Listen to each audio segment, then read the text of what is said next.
My name is Ryan. My friend Kyle and I have taken our barroom conversations to the internet in the form of Michigan's most up-and-coming sports talk podcast. From baseball to Bigfoot, we cover it all. You're in for a treat because you have found the Turbo and 2K show.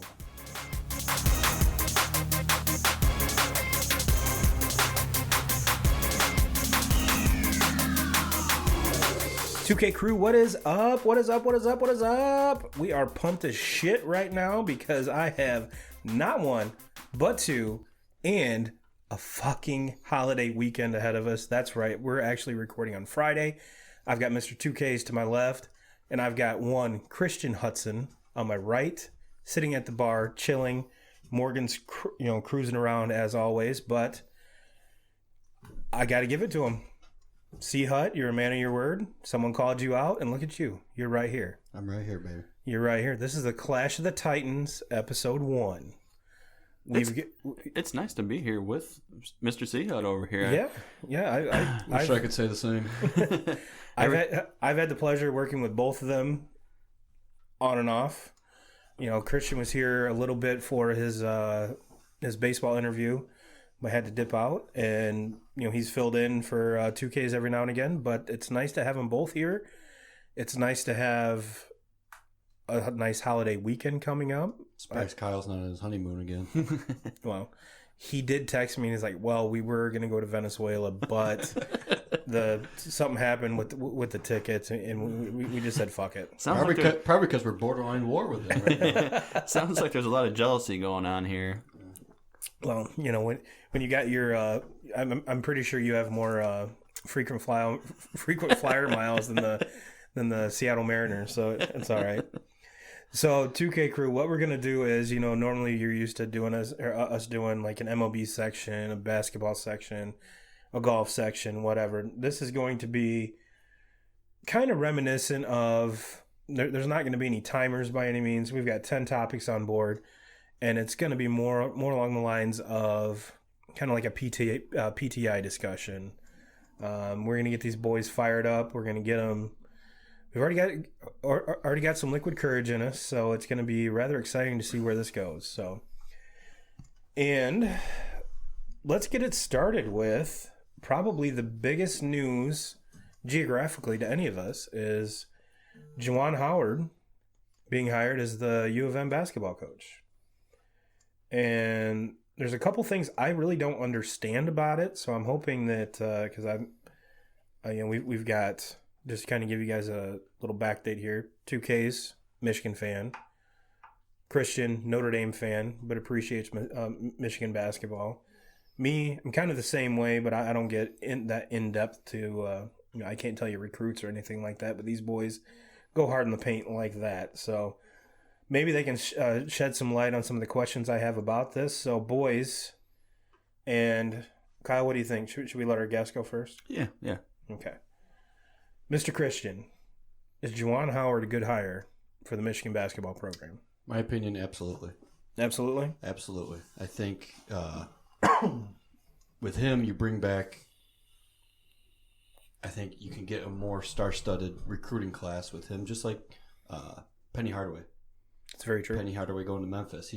This next class he's bringing in baller is loaded. I think Juwan Howard's going to have the same effect and probably a little bit bigger of a market, too. I think Michigan's a bigger, better, more established program than what Memphis may be.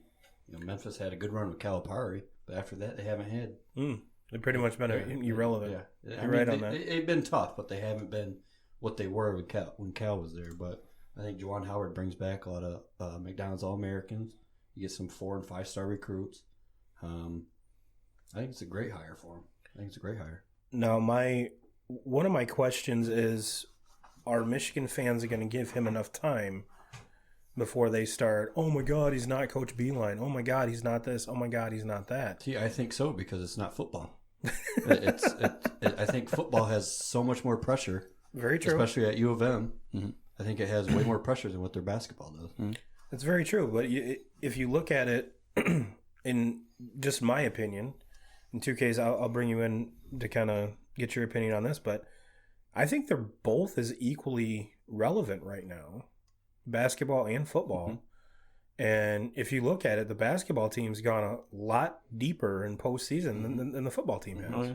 Yeah, and I mean, in these last 5 years, probably the basketball program is ahead of the football program as far as the culture that Beeline has that he's brought on into the program. I mean, when Beeline took over this job, Michigan was in a loss. Yes, I mean they weren't even relevant. They weren't relevant to anything. They were the little brother, and now after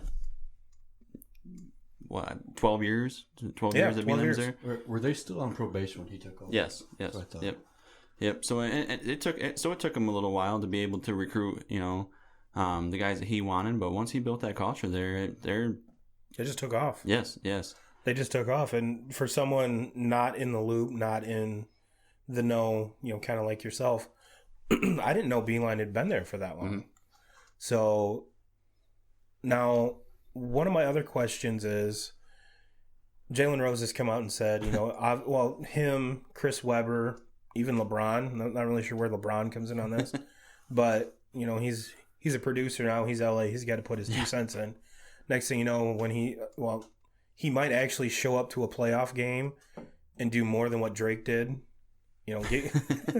Why? Because he's LBJ. He's the king. Fuck that. Let me get on the court and just walk around while they're playing.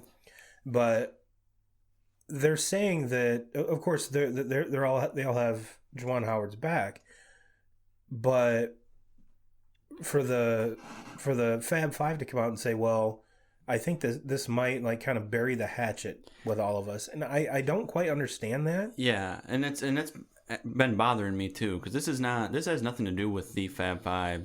That was 20 years ago.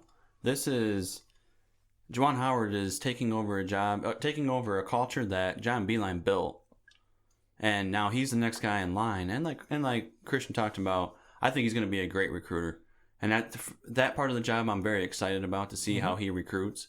But is he going to be the coach that Beeline was? Is he going to be able to develop players like Beeline could? Because Beeline could take a bunch of 3-stars and then make them relevant 2-3 years later to where they were being talked about when for the NBA draft. In the lottery. Yes. And also when it came down to a game situation where Michigan was getting beat up on in the first half, they made halftime adjustments better than maybe any team in the nation because of John Beeline. Or you need a last second shot, a buzzer beater to win a game. John Beeline calling up plays about as good as it gets. Yep. So those are the questions that I have for Juwan Howard. I'm excited. I out of the nominees that came up for the job and the true names that were being talked about, I think Juwan Howard was probably my favorite and probably the one I wanted the most. So and I like the ties that he has as far as being a Chicago guy. It's hard to argue that Chicago is maybe the best city in to recruit out of for college basketball. Yeah. He's also got to have ties down in Miami for all the time he's been down there. So I like that. But as far as the coaching, being able to coach on the floor, that's to be seen yet. He hasn't coached at the college level. He hasn't been a head coach anywhere. Right? No. Yeah, so I think the game between the NBA and NCAA is so much different. The thing is, I think he learned from 2 great guys, Pat Riley and then Eric Spoelstra. Yes. So I think he's going to carry a lot over. And if you look at Miami Heat, they actually do run a lot of zone defenses. Mm-hmm. It's they're all matched up zones, but it's a lot of zone, and I think that's a matchup zone's so hard, so hard to break down, especially if they have man-to-man principles all over the court. That's so hard. Look at Boeheim; he does the same thing. If you can bring that up, I think he'll do just fine. Yeah. Okay, Kyle, in that one little bit of analysis, your senior NBA analyst, Christian's got it. Christian's got it. And that's to me, look, like I said, as an outsider looking in, which in these situations, I think a lot of times where if you have, ties into this fandom, whatever, it can be misleading. Mm-hmm. And we can all agree that looking back at it, he's the one that recruited the other 4 for the Fab Five. Mm-hmm. So I'm not doubting his recruiting. I'm not doubting him. The only thing that I doubt is, can he actually coach or not? Mm-hmm. And I think that's one of the things that is going to, because this was, for kind of lack of a better terms, kind of a coaching splash. Mm-hmm. It was kind of out of nowhere, and will it pay off? And he's one of those coaches where I hope the fandom let him do his thing. He signed a 5-year deal, and Beeline left. I mean, granted, there was what were we talking about? Three players that are leaving this year, 3 starters. So you're gonna have to replace them. But I guarantee the cupboard's not empty. Now, we don't even know what system he's gonna run. What type of players he's looking for. But time will tell in all of this, and that was kind of like what I let off with was, are Michigan fans going to let him do this? And Michigan fans out there, I'm not exactly sure who else you wanted, because I think this is the best fit for what was available. Absolutely. Was it Texas Tech's coach being talked about a little bit? They were talking about him, but his name never really surfaced as being a true option.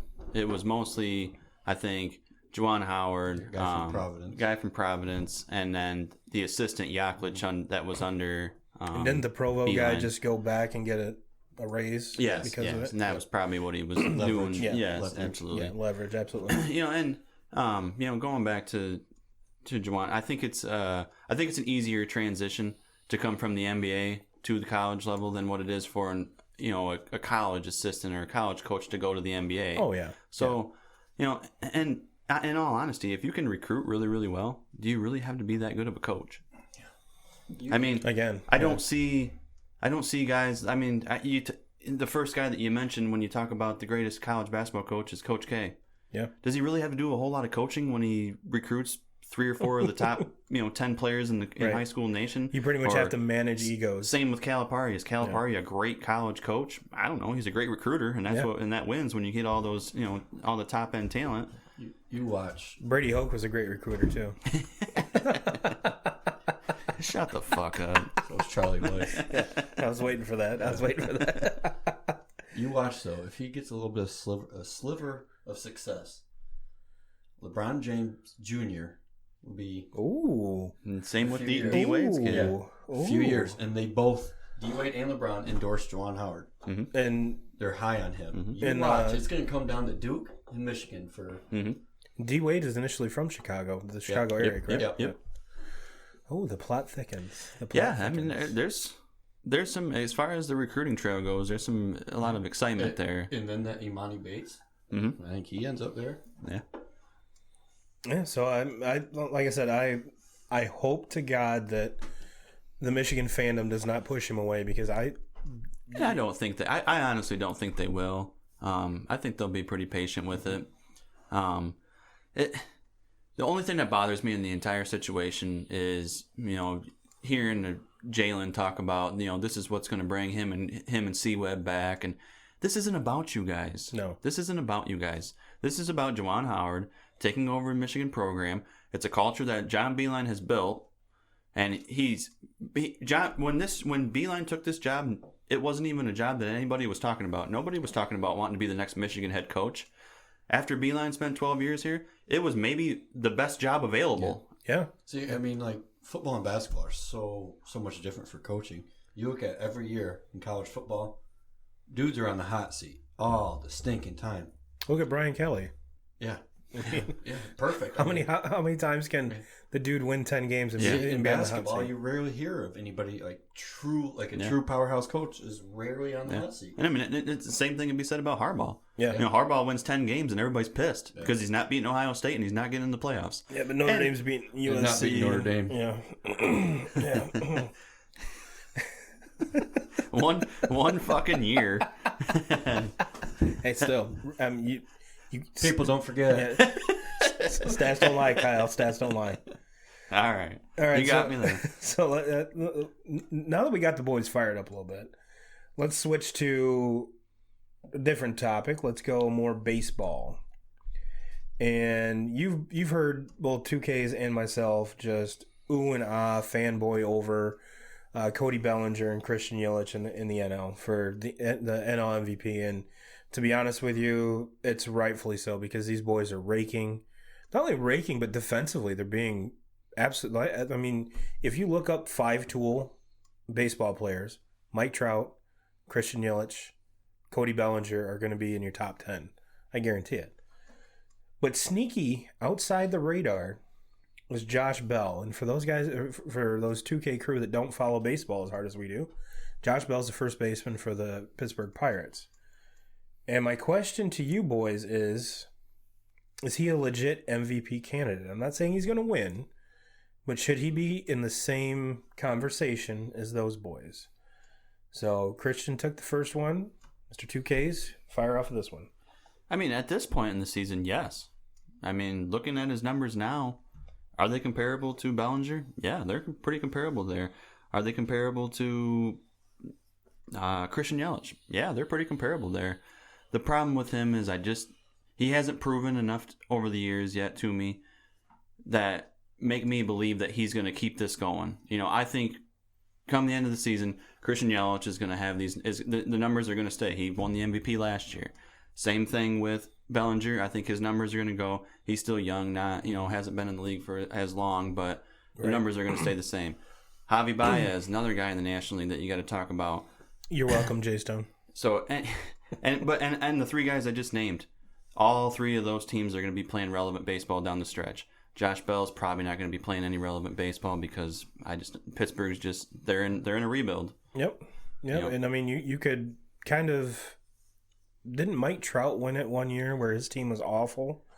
But his numbers, yeah. My memory doesn't serve me right, but either his numbers were that good, or there was a big enough gap between him and everybody else. Oh yeah, he hit like 342. Yeah. Had 39 home runs, yeah. 140 some driven in. Yeah, and his team won like 60 games. Yeah, and I want to say he had 76 or something like that. Yeah, but I want to say that same year he had 40 stolen bases or something like that, And I mean, if it wasn't, and if you look back in Trout, if it wasn't for Miggy winning a Triple Crown, Trout should have won another MVP that year. And if it wasn't for Chris Davis hitting one more home run, Miggy would have had back-to-back. Yeah.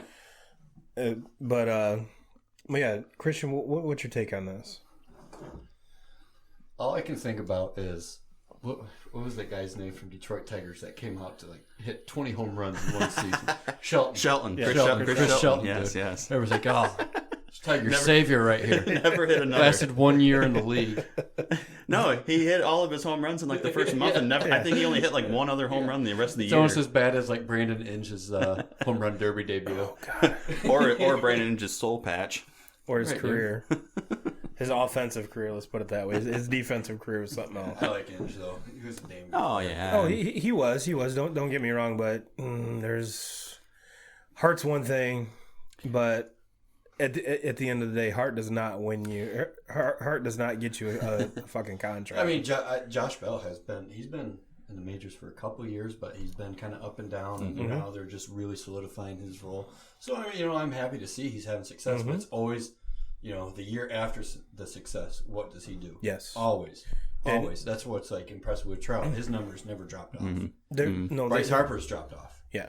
With Trout, they just seem to be getting more rich and better. Yeah. What kills him is the injuries. Yeah. Yeah. When he's always playing 110, 120 games of 162 game seasons. Yeah. And it's so early in the season yet, of course. You gotta think here, coming down the stretch, another guy that plays for a team that might not be, competing in the end is Nolan Arenado. His numbers are going to be there at the end of the year. He's going to compete for an MVP, but he's kind of in the same boat. Are the Rockies going to be able to compete for a playoff spot this year? I don't think so yet. This is kind of one of the reasons I brought it up, because if I'm not mistaken, you could check the tape. We were one of the first people to start talking about John Morant. Mm-hmm. So we see where that got him. Mm-hmm. So maybe we're the first to give some Josh Bell some hype. Josh Bell, look us up on Instagram. They listen to the Turbo 2K podcast. Of course they do. Freaking motivation, right? Everybody listens to the Turbo 2K's podcast. Everybody but Christian. Fucking kidding yourself? Yeah. Kyle said he doesn't even listen. All right, so we're gonna, like I said, 2K crew. We're gonna bounce around because I did not structure these questions at all. So let's move to some football. Mr. Christian, you're a big fantasy football guy, right? Yeah, but my teams always suck. Yeah, so that's your fault for drafting. So you like to contribute. We always like those players. But how many games does Eli Manning start before, I can't even remember his name, Eli Jr. Before we get to takes this, over? Before we get to, I have to ask a question. Why did we mention fantasy football and then start off with Eli Manning? Like, if anybody's drafting Eli Manning this year, you're in trouble. Well, maybe you're taking Eli Jr. as a sleeper. Yeah, maybe, As a sleeper. maybe. Yeah. He's gonna be this year's version Bullshit, of Patrick. dude. My first round pick's gonna be Saquon. Dude's gonna run the ball 40 times a game. It's the only shot they have at winning the damn thing. We talked about that last week. Or passes to Sterling Shepard. Yeah. Talked all about this last week. You want to know what the fucked up part is? I think that's the part I had to cut out. Ow. So no one heard our stellar analysis. Yeah, my drunk rambling. Yeah, well, but no. How does Eli make it the whole season? You know what? I think Eli's like a dude that he can have a good year and then he has a bad year, then he has a good year, then he piles on with a bad year. I don't know what the hell to expect from the guy. Well, I don't. And you know what? Like, even his Super Bowl years, could you argue that, or his Super Bowl winning years, did he have great seasons? no, I mean, He had a great defense. Yeah. Great defensive he line. absolutely is not his brother. That's for No. damn No. sure. No. But I mean, like, I hated the fact that he was on that consecutive start streak, or whatever, and they benched him just to bench him. That was shit. That was Yeah, shit. yeah. And you know That was what? shit. That dude has played his whole life in New York. He earned the right to Yes, keep he that. did. Pay that dude some respect. Mm-hmm. Yep. Now, I think if the performance isn't there, yeah, you got to go with this young. But when they benched him, who was his backup then? Wasn't it Webb? Yes. Yeah. Yep. Yeah. Yep. So, okay, so you're going to start Webb, Yeah. this guy, to break up this dude's Yeah. streak? Yeah. No, that's. Insert my neighbor, which happens to be Christian's grandma, mowing the yard right next to the fucking house right now. She always makes your lawn look like shit, Turbo. Oh, she's retired. I have to work. This podcasting gig hasn't paid off yet. Maybe when it does, my yard could be. Then she stops. He's waving now. At least she's not taking her shirt off. Oh, there it goes. Oh, Grandma. She must have saw Stop you. it. Is that how you guys say hi, like at family gatherings, or what? I mean, you see me or my dad in the summertime, our shirt was rarely on. Or very, very vibrantly colored. One or the other. That's him. Got matching shoes, too. Yeah. Oh, of course. He's obviously dressed to the nines. Yes. But no, do you think that? Granted, I'm right there with you. If the performance isn't there, you have to see. Will they draft number 7? 6. Yep. And you took this Duke quarterback, which, like I said, we're gonna call Eli Jr. because I can't remember I his didn't fucking even name. know he was a freaking first round thought. No, He wasn't. I mean, the only team that was thinking about him obviously was the Giants. Yeah, yeah. What do you think they do? Draw names out of a hat? I mean, We'll go with this one this time. Yep. Fuck it. This sounds good. It's like the Cavaliers when they drafted Anthony Bennett. Yeah. Who's this guy? I don't know, but we drew his name. We got to pick him. He's tall. Shit. He's tall. We took Yeah. him. Well, 2Ks, what do you think? Oh, Jesus. I don't even give a shit. I mean, this is just laughable to talk. I'm talking about the Giants right now. The problem with Eli is he can't. He's getting old. He can't move anymore. He's got maybe the worst offensive line in the NFL. The only thing he had as far after Saquon was Odell, and they shipped him away. What I loved is, like, those one-handed catches that Odell caught. They were such shitty thrown balls that he had to make some spectacular catch. And he was wide open. Yeah. You know, would have walked in the end zone, but instead he just got his head to make this spectacular catch. No, so it's just. Now he's going to be catching him from Derek Carr. So what I expect out of the Giants, I think they're going to be probably the worst team in the NFL. So Derek Carr. they're going to. The fuck are you talking about? In Oakland? No. Odell? I totally Jesus spaced on that Christ. one. Way to call me on Sports that. podcast. No, totally but spaced on that. getting back to Jesus. getting back to the Giants, I think they're going to be the worst team in the NFL. So they're going to get off to a horrible start, and all these Giants fans are going to be obviously calling for the next guy in line, and that's unfortunately going to be Eli Jr. Uh-huh. And Eli Jr. is going to get in there, and he's going to shit the bed too. And then we're going to... I'm already looking at who's going to be the top quarterback coming out of next year's draft, because that's They're probably gonna who be the number Giants... one? Yeah, that's going to be the Giants who they're going to be drafting next year. Ian So, Book. yeah, so it's not Ian Book, but... So, yeah, the next question. All right, this might be as kind of bullshit as the last one, but if you're a big name free agent, would you sign with the Lakers right now? 2K, since you're on a bullshit roll. What do you think? Got more bullshit. No, I know. I'm. If I'm a big name, I'm not wanting to team up with LeBron. I mean, especially I think of the big names that are going to be available this offseason. The first one that pops in mind is KD. KD pissed a lot of people off when he couldn't beat the Warriors, so he joined them. Yep. So KD needs to go somewhere else, and he needs to compete for a championship with someone like the Knicks that have been the bottom of the NBA. I think KD, no. He's going to be in LA. Not the Lakers, though. He's Clippers. The Clippers. The Clippers made a lot of moves this year. They proved themselves. Yeah. Oh, yeah. And they made a lot of moves at the deadline to clear up space to be able to bring in a couple big names. Still made the playoffs. Yeah. But... So after that, the other big name that you're talking about, that you hear talking about here and there, is Kyrie. Kyrie, I don't think is going to go back after his first breakup with LeBron. I don't think he's going to go back and do it again. There's been talks to say that could be different, but it's pretty much what I see around like the NFL draft. It's all bullshit. Yeah, it's all bullshit. There's talks of Kyrie going there. That's pretty much it, to be honest with you. Everyone else is kind of dispersing. Another big name that's being mentioned around now is Kawhi, and Kawhi is still in the playoffs, so I don't really want to talk about him a whole lot because he's got his thing going on with the Raptors. But if you get to the finals with the Raptors, why leave? That's a good question. Maybe you don't like Canadian food.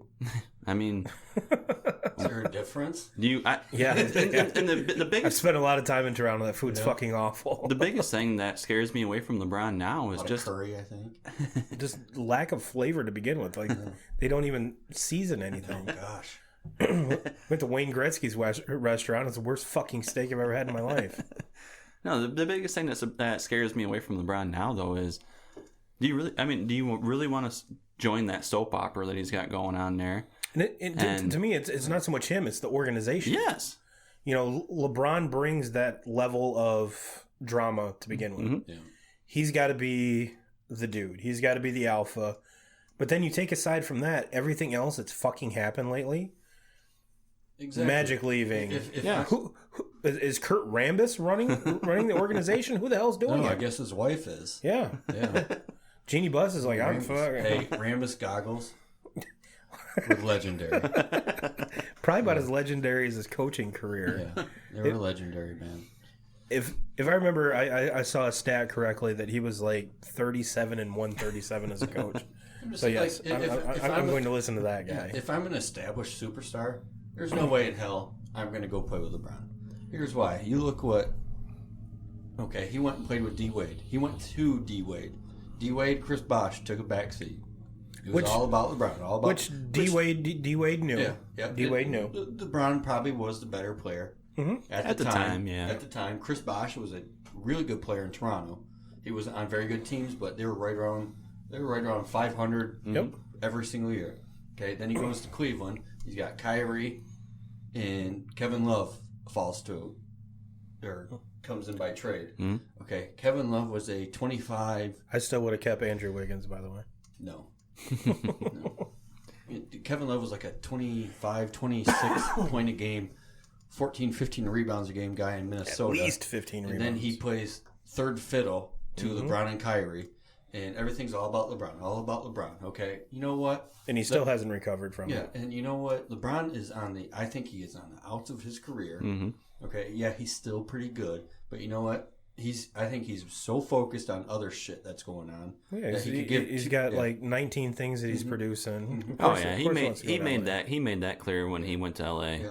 When he left Cleveland to go to LA, he made that clear. I don't blame him. No, I don't blame him at all. That's a business move for his career after basketball. You watch, he's going to own a team like Michael Jordan. Mm-hmm. He's going to own a team. So, and you can't knock on LeBron for that because LeBron's a very intelligent guy, and he knows what he's doing, and he knows how things work as from a business standpoint. And the thing I respect so much about LeBron is he's never been one that's been in trouble. There's never been any bullshit shadowing him. And you look at the things around him. His when he was in Cleveland, how many kids did he send to college? Yeah. Yes. Everything he's done. I mean, granted, his basketball career wise, I would have done things a lot differently. Mm-hmm. But business wise, everything he's touched has been gold. Yeah. Yep. And he's done so much good for so many people. And I know I was completely, literally wrong, but you can't argue that. You cannot argue that at all. And what he's doing with his money and doing this and doing that and doing this. Now, the one thing that I will say is when he comes out and starts bitching about teammates, bitching about this, bitching about that, shut the fuck up. Stop producing shit. Right. Focus on your stuff. Mm-hmm. If your game's locked down, that's fine. But when it's not, that's when you got to take a step back and be like, all right, maybe this is my time in my career where, and this is coming into my completely random thought, is I think KD goes there. And the reason I say this is KD is that he's built himself up to be that villain. The dude that you want to hate. Like, 2K's like you were saying, he went from a team he couldn't beat to the team that the greatest, on paper, the greatest team ever. Oh, yeah. So, yeah, fuck him. Fuck him. Now, how much of a badass alpha move would it be for KD to go play with LeBron? And if I'm not mistaken, the Lakers have the 4th pick. Granted, it's the top 3 are pretty fucking you get past legit. The top 3, and then it's a kind of but still, a number 4 pick in any draft, that's not too shabby. So KD goes to the Lakers. He makes friends with LeBron. They're all hanging out. They're doing whatever. And then all of a sudden, KD pulls a LeBron on LeBron, like LeBron did with D Wade. And now all of a sudden, this is my show. See, I don't think that'll happen because LeBron is so dominant in his stature. No matter who he's playing with, he's going to be the headline. It could be. He's going to be the headline. KD's not. I think KD's a better player. No, especially right now. Right now, yeah. I think he's a better player, but I don't think he's not as outspoken and doesn't have his face and his name on almost every business in America. No. Okay. LeBron is still going to be the alpha. And you know what? I'm in total agreement. But if this happens, you guys can look back and be like, "Damn, Turbo was fucking right." And you know what? No one else would see it coming. Like, oh my God, these two guys, they've been head to head. They've been battling it for fucking years. Oh shit. See, if I'm they're doing LA, this, if I'm LA, I package my fourth pick of the draft with like Kuzma, Ball, Ingram if he's healthy. Right. That's a scary situation. To the Pelicans for AD. If I'm not mistaken, the Pelicans GM is like, I'm not dealing with LA at all. He wants to wait. Well, it's the Western Conference. Yeah. It's Western, and I think he wants to wait out, see how it plays. And you know what? Which July 1st is the date, right? Mm-hmm. And like, I think he's going to wait it out till the season. See what the Celtics can do. Yeah, he's been really wanting to wait for the Celtics because he wants Tatum. Yeah, But I don't blame him. I think he's going to try to play it through to see, if Zion Williamson can change AD's mind, which can either be great for him or he's going to look past the trade deadline and he's going to get nothing in return. Right. He's going to bite him in the butt. So it could be awesome or it could be terrible for the Pelicans. Oh, the other thing I thought about, too, going to the Pelicans is, do the Pelicans trade Davis to the Knicks and to get their third pick and then team up Barrett and Zion and start from there? Well, touche. I mean, like a better fit. Or does Zion even go to the draft? I mean, there's a lot of questions. There's a lot of drama going on.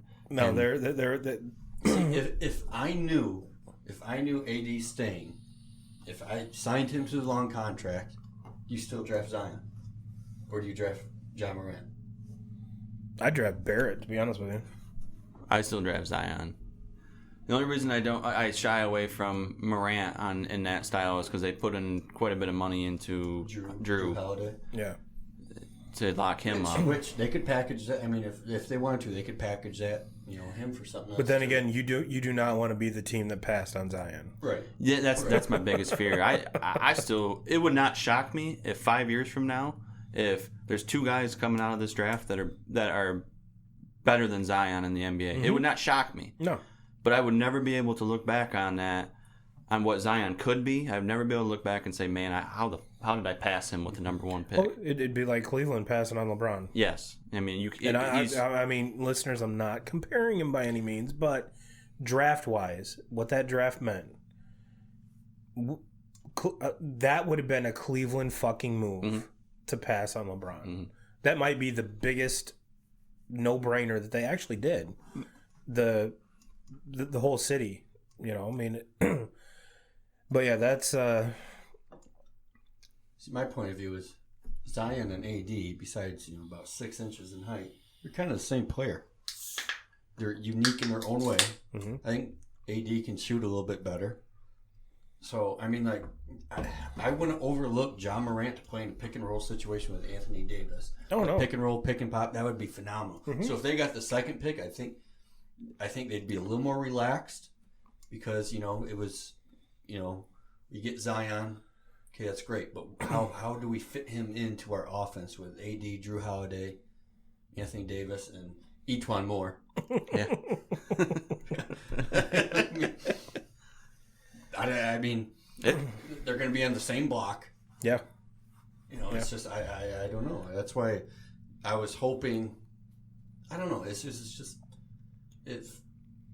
I hope, because I like the Pelicans. I think they have been, what screwed them last year was... Their mascot's fucking ridiculous.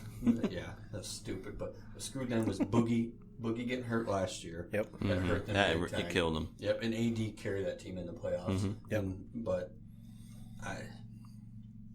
No, you're 100% right. 100%. Speaking of, where's Boogie? What if he goes to the Lakers? Yeah. So him and to see a fist fight between him and LeBron might be more entertaining than the actual game. To be honest with you, DeMarcus Cousins would whip his ass. Oh yeah. Oh yeah. Yeah, dude's got a short fuse. Yes, he does. He can ball, but that dude's got a short fuse. And I loved him going to the Warriors this year, and I wish that he was healthy right now. Even though I don't think he really fits the Warriors play style that as much. I really thought it was going to work out better than what it did. But I was happy to see him go somewhere where he can win. He can win. Where he was winning. Finally have a winning culture and see what it takes. Yeah, I mean, No wonder the guy has a short fuse. Like, look what the fuck he played with for years. I would go back to Sacramento. Yeah. Sacramento, young and prime. They were borderline yes. playoffs, and they are young. I think they're the second youngest team in the NBA. Mm-hmm. Absolutely. So, speaking of the NBA boys, with the recent exit of Portland, which I thought they'd give the Warriors a little bit more of a headache. They did. All 4 games were close. Yeah. All 4 games were close. I mean, you're talking about, with the Warriors, you're talking about maybe the best NBA dynasty of all time. Hold on. I mean, bring it on. Bring it on. Hold on. I mean, look what they've done. Shut up. Yeah. Look what they've done. Jordan's Bulls are way more of a dynasty. Look what they've done. Mm-hmm. What is this, 5 NBA Finals appearances in a row now? Yeah. Would have been 8 if Jordan didn't decide to play baseball. Yeah, because he had a gambling problem. That ultimately, yes. Ultimately, yes. But if you ultimately, this goes down to the brothers, the Curry brothers. Let's not go on. Let's stay on this for a second. Don't just bypass that. Yeah, real I quick. mean, argue it with me for a second Oh, here. all right, I mean, I know both you guys got hard-ons for Chicago and all that. And hey, I still say to today, Michael Jordan's the best player of all time. I will admit to that. But were they better at dynasty than the Warriors? What I'm going to say, the Warriors have went through. I don't think we can say that yet. Did Michael have to go through LeBron James? Michael was the best player in the NBA. No, okay, but Michael also had to go through a better conference than LeBron has. the Pistons, the Knicks, Yeah, but I'm talking about the Warriors. They're coming from the West. the Pacers. Yeah. So the Warriors had to go through LeBron to win finals. Mm-hmm. And I know that they didn't win them all. Yeah. But come on now, I think it's worth a talk. Okay, if Golden State did this without KD, yeah, I think I give you a little bit more leverage. But people are talking now about, are the Warriors better without KD? Which Draymond Green's been playing well without KD. Yeah, well, that's because I have a feeling they haven't vibed the whole When whole time. you have a guy like KD, who deservingly so, when you're talking about maybe the best player in the NBA right now. Mm-hmm. So when you have him, you're going to run a lot of things through him, a lot of ISO ball. When you take KD off that, it goes right back to how the Warriors played before him. The ball has more energy than any team in the NBA. Mm-hmm. Yep. It looks like a college team, the way that they're running an offense out there. You got Curry and Thompson running off screens all day long. Who wants to guard those two guys all day long? You have, all right, let's just say, I think Steph Curry's the second best point guard to ever play in the NBA. Who's better? Magic. Okay. Completely different game. But Yeah. Yes. It's okay. Yeah. I think Curry's the best shooter to ever play in the NBA. He will be. Yeah, he will be. Yeah. Yeah. He's going to break every single record there was for people. Then again, the game was different. Yeah, the game is completely. Can you imagine if Larry Bird was taking 15 threes a game? Or even Reggie Miller. Yeah. And the thing that they're different. I mean, yes, they're different. But the thing that amazes me with Curry is he can create those shots. Yeah. Those other guys, they couldn't create them. Could they a little bit? Yes, but not to Curry's. No. Not like Curry can. Reggie Miller's not going to take you off the dribble. No. He'll run you to death till you pass out, and then he'll get open. And Ray Allen in his Milwaukee days could, when he was younger, he could a little bit, but not like Curry can. That's a better argument. Reggie Miller and Ray Allen, who's a better shooter than Curry, Ray Allen, Reggie Miller. Because Curry, he can catch and shoot. He's knocking it down off the dribble, knocking it down, creating for himself, knocking it down. Okay, those guys, they weren't as skilled with all the shooting aspects of the game. Yeah, that Curry is. But to get back to the dynasty question, my retort is this: is that you can't get out of the past. Well, Like goddamn Michigan football fan. Oh, did he just call me a Michigan football fan? That's what you're acting like. No, I'll be the first one to fucking knock on Michigan football fans. About damn time. No, what? Holy shit. I've been saying that for years. I'm a huge Michigan fan. You also told me Denard Robinson would take more snaps than Kirk Cousins in the NFL. No, I think we all can disagree. Kirk Cousins is a fucking queer. I think we all can agree on that. He's a highly paid queer. But no, to answer your question, back then, in our newly crowned Shoelace NBA. Give him some damn Velcro so you can't tie them shoes. Our newly crowned NBA senior analyst. That was back in the day when the East was the beast. Yes. You look at all the teams that Jordan had to fight through just to get to the finals. But don't for a second think that the West was any worse. I mean, you had Stockton and Malone. You had Clyde Drexler and Houston. Olajuwon, which while the Bulls were gone, that's when Olajuwon and them. But you look at, and then Phoenix with Charles when he wasn't in Philadelphia. I mean, you look at all of Clyde was in Portland first, wasn't he? Yeah. Yes. He was in Portland. Yeah. So Portland. Fa Slamma Jamma. Yeah. But you look at all of the Hall of Famers, which we won't know until this little saga is done, to see where everyone lines up. I mean, granted, you can have, what is it, 5 straight now, 6 straight that they've been on? This will be their 5th straight. Which I could even, what the hell was that? I don't know. I could even throw back the argument, what's more impressive, these 5 straight or LeBron's 8 straight with 2 different teams? Mm-hmm. Which I guarantee you throw back in my face, well, the East is weak. Which, yeah. Yeah, it is. Yeah. But getting back to the Michael Jordan thing is that to do it with 2 years in between, with 2 totally different rosters, with that Big East back then, where the Pistons wanted to kill him, the Celtics wanted to kill him. Even I'm grasping at straws here. I want to say Charles was out of Philly and in Phoenix at that point, but you had to go through Orlando. Yeah, Orlando was there. Yeah. Penny Hardaway and Shaq. It's like it was almost like that video game you remember playing when you're a kid. You gotta get past the first level, then you got to beat the boss. The second level, then the boss. And what was that basketball game that had Sir Charles in the front? Is it NBA? Oh man! Was it Jam? It was like the NBA Jam, like the first one. All I can remember was no. Charles. Stop him! Charles, you can only hope to contain him. He was Charles was on.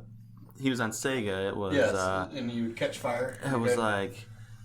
God, what was it? NBA Jam was the one you could catch fire. If I could use a lifeline and call my brother Brandon right now, he would definitely have the answer. He might actually be playing it right now. You know you're the answer. Oh yeah. But no, that's to me. With LeBron in the East, he's had a more easy transition to the finals, which you could drastically. I mean, you could easily compare Seth and the Warriors to the final, Michael Jordan and the Bulls to the final. But the one thing I'll argue is that once the Warriors get to the final, granted, you've been against LeBron, most of them. He lost one, who cares? But aside from his Heat years, I don't see Chris Bosh as a Hall of Famer. D. Wade, absolutely. Mm-hmm. The dudes when he was in Cleveland? I think Chris Bosh gets the nod. Maybe later. Yeah, Maybe think later. He gets the nod. Maybe later. Injuries played a huge factor in him. If it wasn't for injuries, it would have been he's an easy Hall of Famer. But because of the injuries, that's gonna. But you look at how to me it was more of a harder road for Jordan to get there every year. Granted, you look at Jordan's beginning, Seth's beginning, they took their lumps. They made the playoffs, they got out early. So in that aspect, they're very similar. But I just think it's too early to tell. Yeah. I want to see what the Warriors do after this year when KD is gone, because I think that they'll still be there. Yeah, absolutely. Especially if they can keep Clay. Yeah. They got to keep Clay in town. You still have Draymond, and a lot of their depth as far as their bench goes, they're aging, so they're going to have to make a lot of replacements there. Andre Iguodala is not going to ball out forever. Yeah, he's at the fountain of youth, man. Yeah, no shit. He still looks like he's in tip-top shape. Yeah, I mean, just a beast. He could bench 225 about 45 times, run 8,000 stairs, and still curl while curling 45-pound dumbbells, and not break a sweat. But no, boys, we're getting close to that. Hour mark, and we're just gonna jump ahead here, and we'll shoot hour and a half tonight. All right. Yeah. Well, you know what? We did have to cut the show early last week, so yeah. It's a holiday weekend, damn it. Weekend, god damn it! It's Catalina fucking wine mixer, man. So this one here, I mean, we're all fucking fired up now.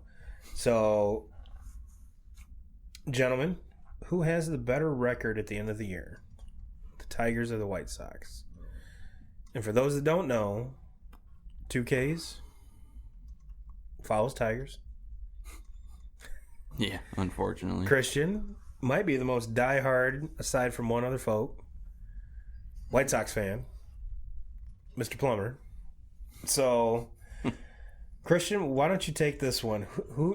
And I'm sure you're going to go with the White Sox, but defend your answer. I don't know. Oh shit! See, the thing is, White Sox, their hitting has been what was propelled them to win. Which the Tigers have not had. They're 23 and 26 right now, going into today. Tigers, it's been pitching. It's been all pitching. Now, when summer comes around, okay, maybe Tigers' bats get hot. I don't know. So you're scared, is what you're saying? Which I mean, they're very similar teams. Very similar. Giolito spun a gem last night. I mean, that's the thing. Like White Sox are getting good outings, like 2 every 6 starts. Mm-hmm. They're getting good outings from their young guys. Carlos Rodon has been hurt a little bit, but he's been injuries have kind of bitten him in the butt a lot in his career so far. Am I wrong? It's the herky jerky lefty movement that hurts him, but. When he's healthy, he's on. Yeah, like he's just as effective as a lefty as anybody. So I mean, like, if White Sox can continue to hit throughout the summer, throughout everything, I think they'll end up being the better team. Granted, are they going to be over 500? No, I don't think so. So they'll be at least better than the Tigers in the Central. I believe so. I believe so. I think they got a lot more proven sticks in their lineup than what.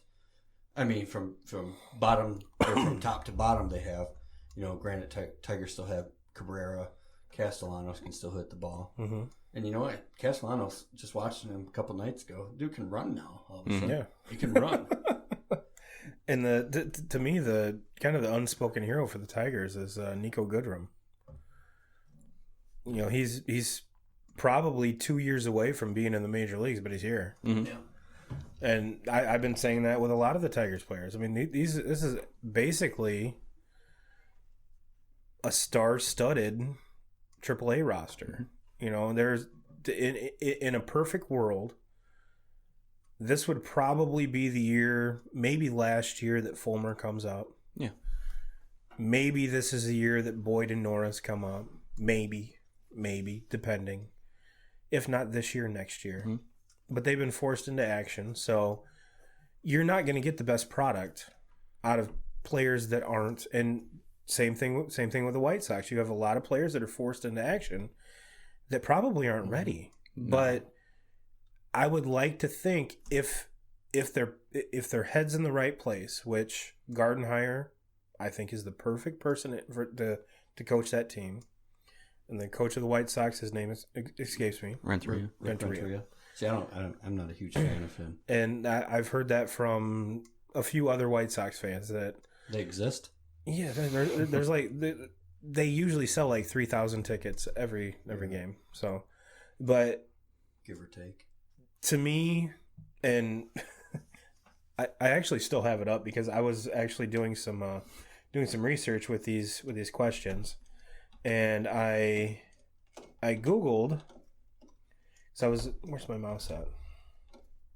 In your hand. Yeah, no, over here. No. I actually, because I wanted to compare the starting lineups, and I was going to give this great ass breakdown of, well, I'd rather take this starting pitching and this starting lineup and this bullpen. Well, I kind of stopped after my initial Google search and 2K crew, if you think I'm fucking with you, please do it. White Sox starting pitchers, and Christian, you're looking right at it. And we went over this before the show, and I was kind of shocked that there's 1, 2, 3, 4, 5, 6, 7, 8, 9 images that show up, and not a single one of them are still on the roster. No, we've got Chris Sale, Irvin Santana, Mark Burley, John Danks, Billy Pierce, who I have no idea who it is. He obviously played a long time ago because his picture's not up to date. Black and white. Close. It's my like the first color picture. Before HD. Yeah. Freddie Garcia, Blackjack McDowell, Philip Umber, and Jake Peavy. Now, mind you, in their primes, aside from the Billy Pierce, who I have no idea who the fuck he is, in their primes, all of these Absolutely. pitchers are amazing. Yeah, yes. Are amazing. Which I think you can say. Philip Humber wasn't amazing. No. He had He glimpses. had through a He had a perfect game. fucking perfect game, though. He was amazing for a day. Hey, rather be amazing for a day than mediocre for a career. But no, you can even say the same with Freddie Garcia. But no, they all had very prolific major league careers. Not a single one's on the roster. So, Christian, getting to your point, absolutely, I would take the Tigers pitching Right now, yeah. Yeah. I mean, well, But you look at what they and all the things which is something that we talked about before we hit record is the trades that they made. Look what their focus was. The Tigers pitching. The White Sox more dabble with the pitching, but get some bats. Some bats. I mean, It's about 50-50 White Sox hitting and pitching. You got to think Giolito. They got Dylan Covey, who's on the roster right now. He's a young kid. He could be good. One guy that he had Tommy John last year is that Michael Kopech. Oh yeah, I forgot about him. Yeah, he's an absolute. I mean, he's huge prospect. Okay, so there's three. Carlos Rodon is very young too. They got some young arms, but you got to look at. Okay, so for hitting, they got Eloy Jimenez, Luis Robert, who I think just got promoted to AAA actually, center fielder. Yohan Moncada. That's. But he was pretty much the linchpin in the sale. Yep. He was the headline. Which you would if you're trading a piece like Sale, you want him up as soon as possible. Yep. Yep. You want to see return. And that's why I said when we gave up Sale, I said, I wasn't all for it. I mean, it's hard to see a guy like Chris Sale, leave. no, it's the same as being a Tigers fan watching Justin Verlander, leave. You want to get a good return. Except and you want five years younger. Yeah. And you want these guys to pan out. Mm-hmm. You want these guys to pan out because Yohan Moncada's, he's been up for 2 years now, and he's hit like 220 somewhere around there. He does some great things defensively, but his bat hadn't came around the last couple. Now it's starting to come around a little bit, and he does it from both sides of the plate. So he's that's a key in and of itself. The one that they're high on is that Eloy Jimenez. He was, when he was coming up, he was compared to a young Miguel Cabrera. The way he can hit it to all fields with power. He's a terrible defender. Terrible left fielder. But tell you what, though, we got a steal in James McCann. Yes, and I've He's always hitting about 330 right now. I was the biggest James McCann fan probably of any Tigers Dude's got fan. a hose. Dude's got a hose. He's a McCannon. The thing with the Tigers giving up on McCann was they had a couple younger guys coming up that and one of their top prospects now is Jake Rogers, who's with Toledo right now as a catcher. You got Grayson Greiner. Yeah, and Griner's kind of playing that fill-in role right now until it would not shock me if by the end of the season we see Rogers up, just because Griner's batting below 200 right now. And That night, I think Greiner came in at the right point where, excuse me, To bridge that gap. if you still had that Verlander pitching staff, he would not see the field. Yeah. It would be McCann who learned from Avila, which Avila ended up catching most all those guys. yeah, and So if you had that, for lack of a better term, a diva pitching staff, or not diva, an established pitching staff, maybe, Grayson Greiner takes that backup role and they'd still keep McCann. Because I have a very good feeling that if you had that established pitching staff, they're not going to want to throw to a rookie catcher. Okay, who do you who do you classify as a stud catcher in the MLB right now? Who Yachty. is he still? Yeah. Wilson Contreras, Wilson Contreras. Buster Posey. Buster Posey. See, that's how I am about Yachty. He's Well, on the outs. Okay. Are we talking Salvador Perez No, is up there. are we Yes. talking complete player or game caller? Complete. I mean, hitting. That's the one big thing. Usually, when you get a catcher, okay, you either get a great guy behind the dish or a great hitter. It's rarely both. Well, Rarely both. you're Look talking at to Gary a- Sanchez. well, He's a terrible defensive catcher. You're you're talking to a Red Sox fan who loved Jason Varitek. I would take him hitting 170, handling my pitching staff, and catching how many no-hitters any day. AJ, that's how it was for years as a Tigers fan with Avila. Yeah.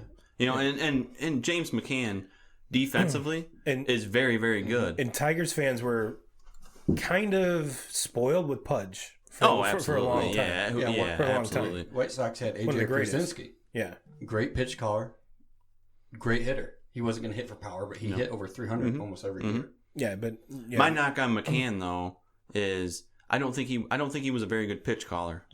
As far as being able to run a 5-man rotation, I don't think he was very good at that. I think he had a cannon for an arm. He was a below average hitter. I mean, he was a decent catching hitter. If you're the number one catcher, he's only catching about 120, 130 games a year. Mm-hmm. That's all they get in the lineup. Yeah, because they get rest. And he was the number one catcher in Detroit 1 year, 1.5 years, 2 years, 2 years, 2 years. So, to me, that's still an untapped resource, you know. And where they gave Avila many, many opportunities, and who knows what happened behind closed doors with Avila and McCann? Who knows? Maybe they were best friends. Maybe they couldn't fucking stand each other. Who knows? But offensively, you can kind of put them in the same when they were with Detroit. You can pretty much put them in the same boat. The only had more pop.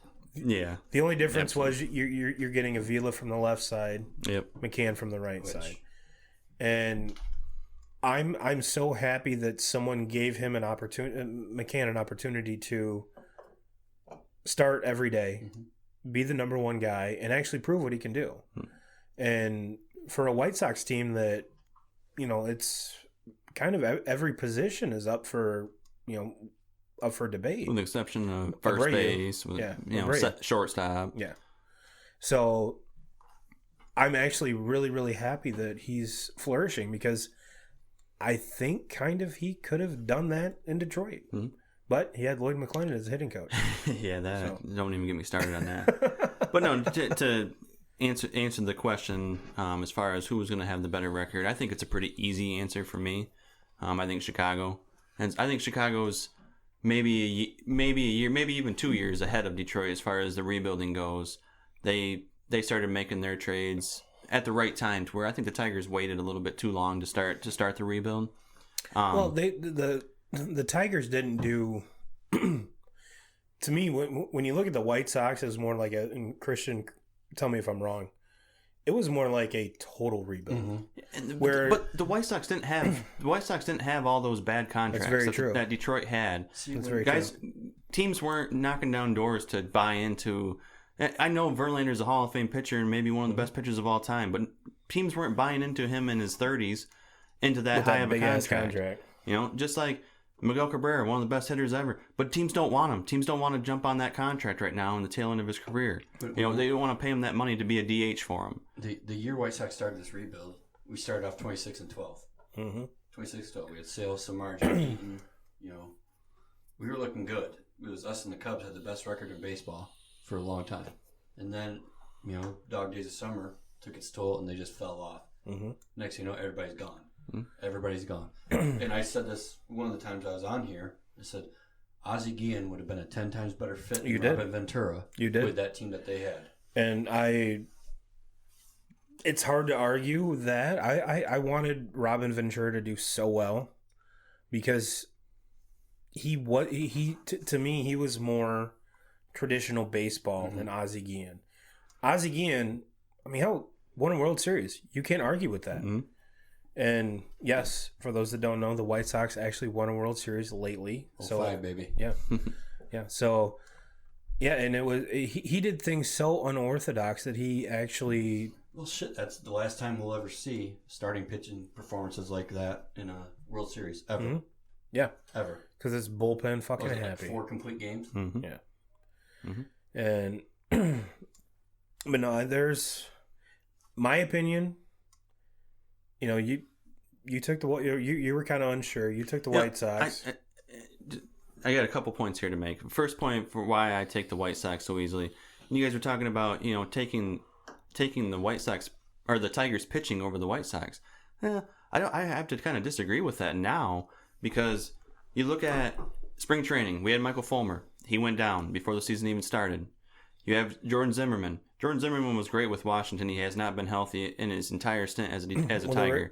He's out. He's got an elbow injury. It's questionable if he's even going to pitch again this year.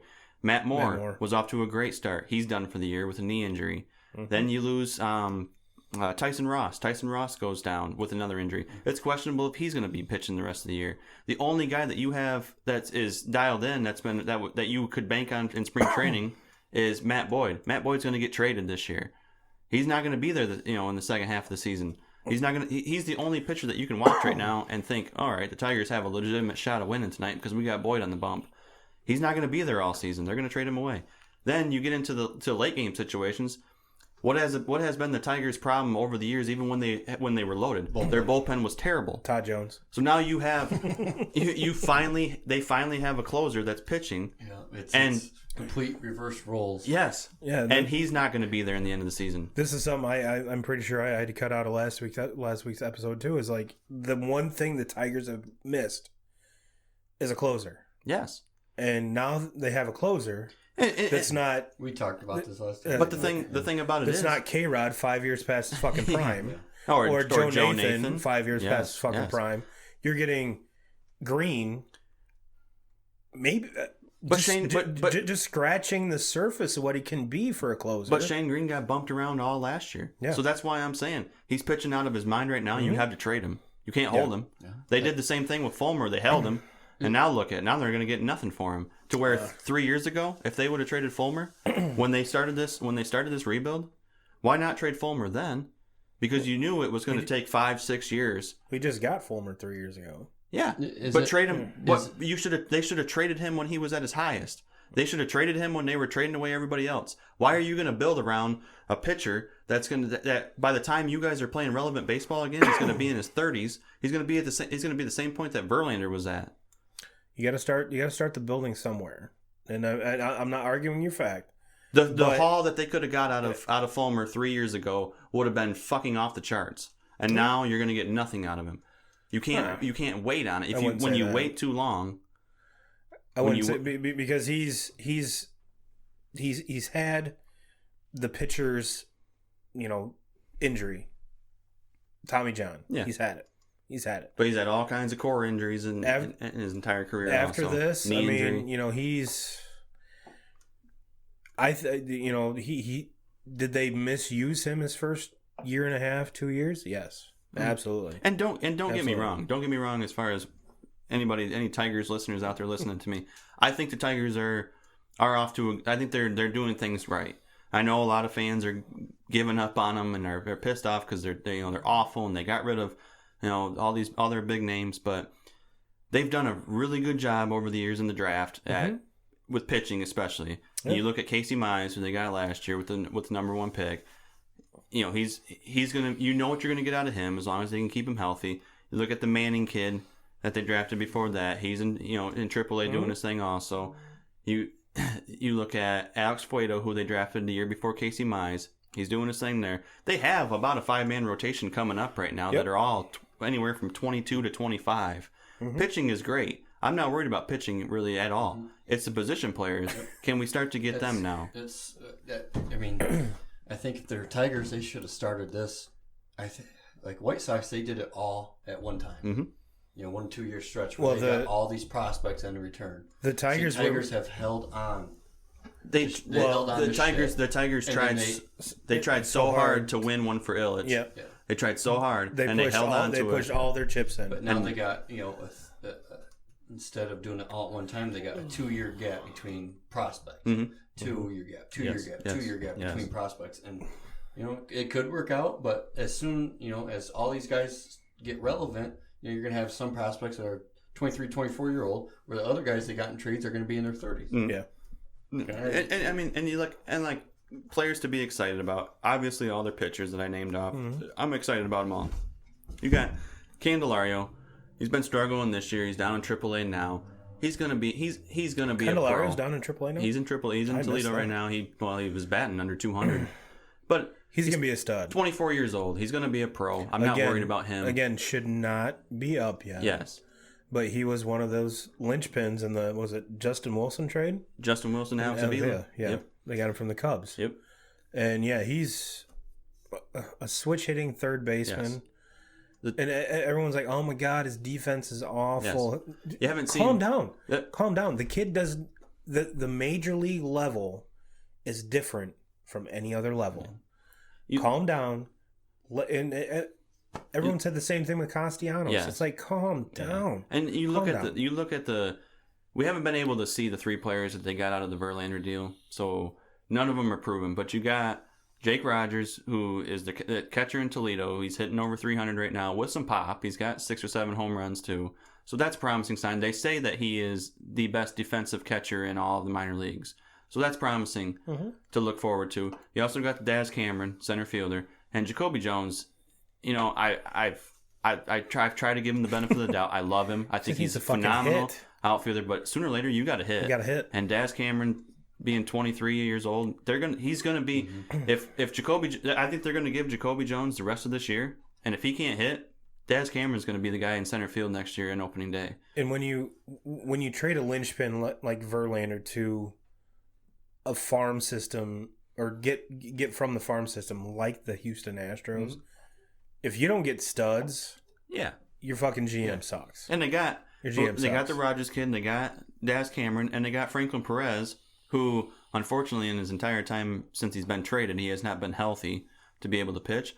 But he left Houston as being their number 2 or 3 pitching prospect that they had. So there's a lot of high end hope for him. I mean, which ultimately your number 1, number 2 prospect in Houston, who knows when you're going to fucking pitch? Yeah. To be honest with you, to be 100% honest with you, because look at that starting staff. Yeah. So my biggest thing for Tigers fans is I know we were spoiled there for years, and we had Dave Dombrowski basically with a checkbook. Yes, and he could throw it out to whoever he wanted.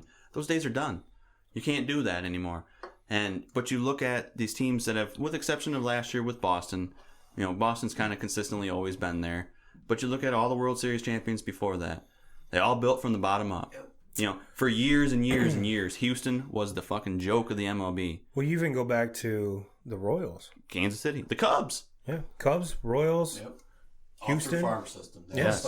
Yes. And, I mean, you can say that Boston's always been there, but you look at the kids that are, or the dudes that are in Boston, a lot of them are from the farms. I mean, granted, they've made some big splashes with the Chris Sales, the JD Martinez, which I think you got to happen every time you have a young promising team. Yes, yes, that's where over the top. Yes, exactly. Yeah, and to me, that's where Cubs went out and got Lester.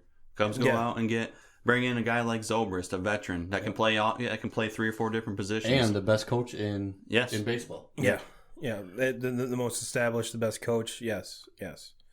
And to me, my opinion is the Tigers will end up with a better record than the White Sox. And the reason I say that is Gardenhire. Okay. Yeah, you say fair enough, but how many of these guys are going to still be at the end of the year? I don't care. That's what's going to. To me, Ron Gardenhire can White Sox guys are all staying. Yeah, they're all going to stay. Yep. And that's the biggest. Tigers are going to be filtering guys in and out all year. Yep. Boyd's not going to be there, and right now he's the only guy that can buy a win in that rotation. And after that, you got Shane Green, and he's the only guy that the bullpen door opens up where I don't shit my pants. Right. Because every other guy that comes out of that bullpen, I'm like, game over. Buck Farmer. Yeah. Buck Farmer. Fucking Buck Farmer. Buck Farmer, and I posted this Facebook post like 3 or 4 years ago. I was like, Buck Farmer? What is it? Was he a NASCAR driver? What the hell's going on? Because that's a perfect NASCAR driver. Fucking name's Buck Farmer. Are you kidding me? 19 car. Yeah.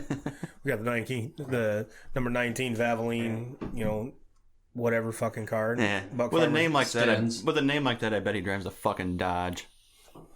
I'm sure, jacked up as shit. I drive a Dodge. But no, I really do.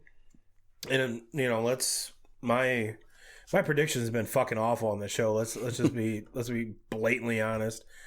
You might have caught part of my prediction for the. It doesn't help that we're having this conversation when the Tigers have lost 9 in a row. Yeah. But you know what? It's always good to see it, though. I'm still behind it. I mean, hell, on the you guys can't see it, but they're beating up Noah Syndergaard right now. So, Yeah, and I guess when you get 4 runs against Noah Syndergaard in the first 2 innings, I think that's a win. what'll be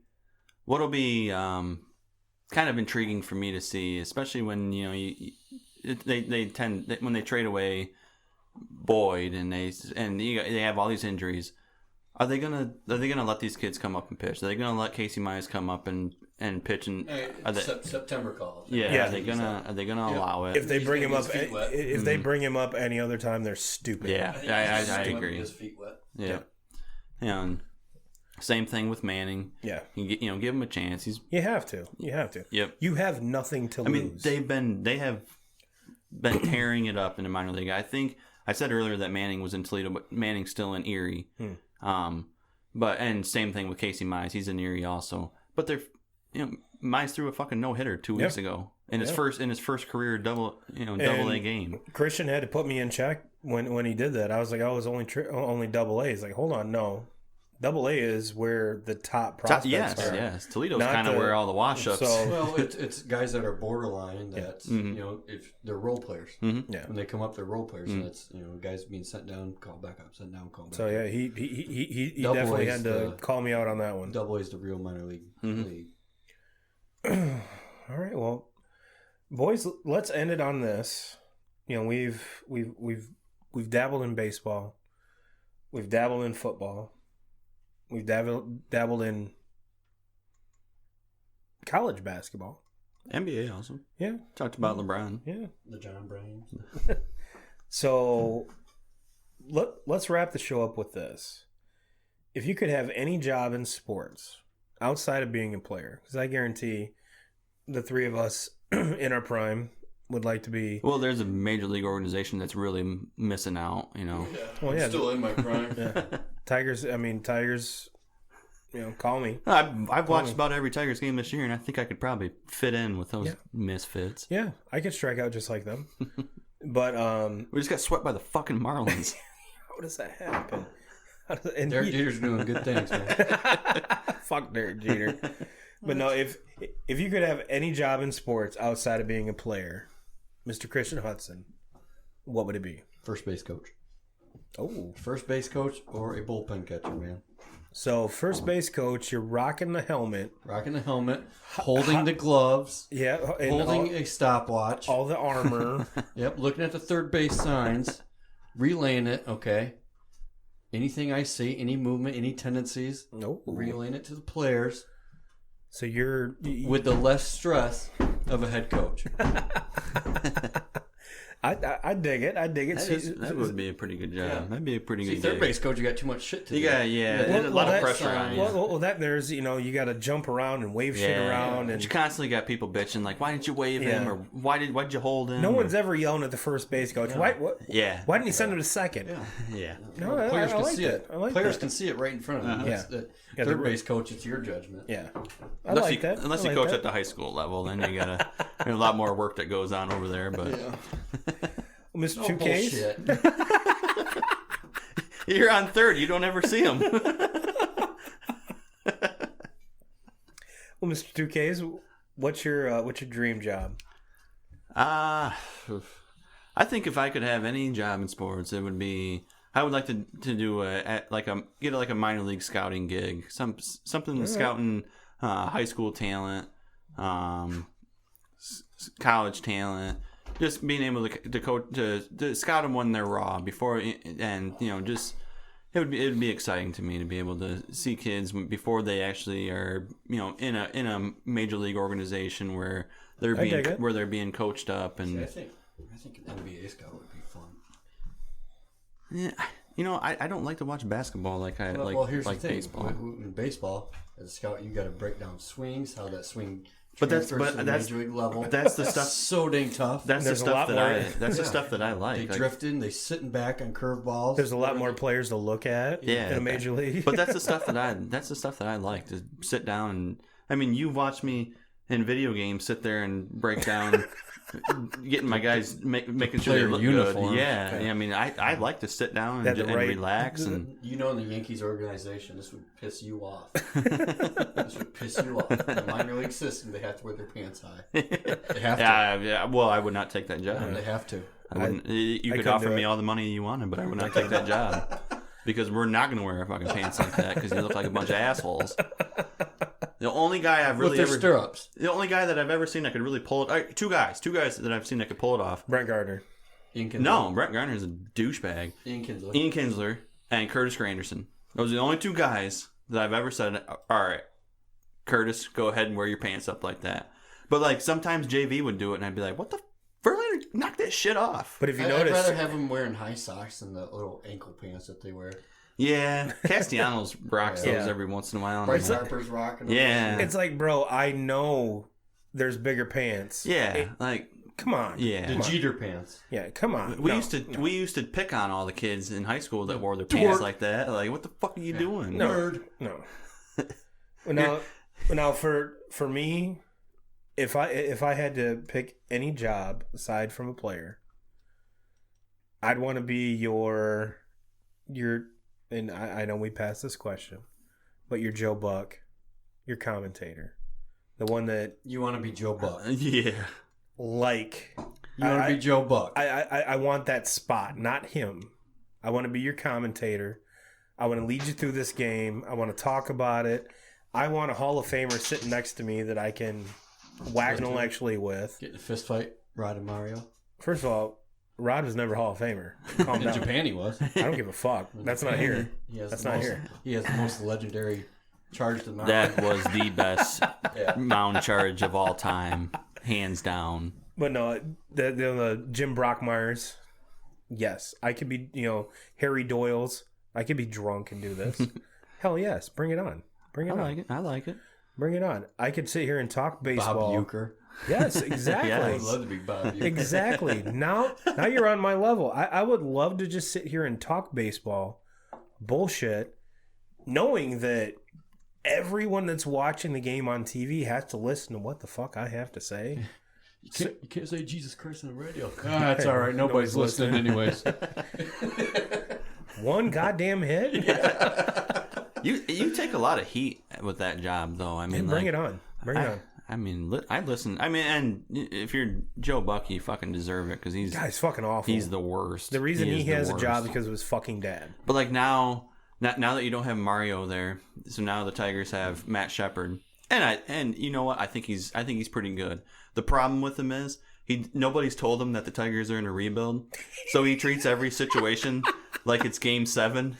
Like the other night ago, Candelario hit his first home run of the season, and you would have thought it was Game 7 walk-off. Like, and the one thing that if he was on a legitimate team, he would be really, I would really rather good. have that as my broadcaster than Rod and Mario any day, because those dumbasses put you to sleep. No, Whatever. Have you ever played the Rod Allen drinking game? Goddammit! Oh yeah, that's a great one. You can't go to sleep when you're playing you get that. Hammered. Yes. The one thing Chris Reed, man, we used to do that all the time. The one thing with the current Tigers is, can you stop referring to your cohort as Hall of Famer, Hall of Famer, Hall of Famer? We get it. Yeah. We get it. It's cool. It's cool. And he's earned it. He's earned it. But to say it every time you come in, nah, it's good. Yeah. I remember. Yeah. I remember. And I got a little bit of, now, what's the word for animosity over that whole thing. Just Jack Morris animosity. Yeah. Jack Morris pick Christian's a fucking verbal police over here. Thanks, English 10 teacher. But for Jack Morris, pick your team, man. Like, sometimes you're in Minnesota, sometimes you're in Detroit. Yep. Some opening day, you were throwing out the first pitch for Toronto. Like, if you're a Tigers broadcaster, fuck that shit. Yeah, like you're getting paid by an organization, unless it's Jack Morris Day and they're handing out bobbleheads. Yes, yeah. Then go ahead. Yeah, have your fame. But I do like Gibby though. I do like Gibby. And there's so many Tigers fans that don't. Well, he talks like this all the time. But you know he's so what? monotone. That dude is. But he's very sharp. Yes, he's very sharp. Is always seeing plays. That's why I like Romo. He's always seeing plays. Romo, we had this conversation last week. Is as good as it gets. He's the best. He's the best I've ever listened to. And Jim Nance to be able to, with Jim Nance being in that booth, with what he's done and what he does, to step back and let Romo do his thing is as important as Romo doing his thing. Yeah. If Romo was with Joe Buck, no, fuck that. And you know what? Joe Buck and Troy Aikman are perfect for each other. They're both stupid. Yes. They're both stupid. I can't stand to listen to either one of them. I hate Dick Vitale. Remember that? Dick Vitale annoys the shit out of me. Remember that? I slam a jamma, baby. Remember that? I cannot. I absolutely hate that. I cannot stand it. Baby. Is it? It's everything's all individualized with Dick Vitale. Remember that Aikman action figure? Aikman goes for a pass. he's got his little action figure he has. Troy Aikman has led Dallas to 3 Super Bowl victories. What goes through that Cowboys' mind as he leads his offense down the field?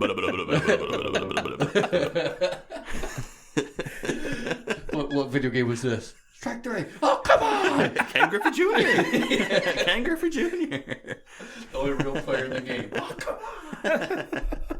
God, I had that Aikman action figure when I was little. Troy Aikman has led Dallas to 3 Super Bowl victories. I keep forgetting you're a fucking Cowboys fan. Oh, yeah. God, I'm stupid. See, Rod, they let go of Rod. The thing is, with the Cowboys that I figured out... signed with the Giants. Yeah. The thing I figured out with the Cowboys, though, is they cannot go from playing football to commentating because... Or playing football to pushing security guards down in Vegas. Yeah.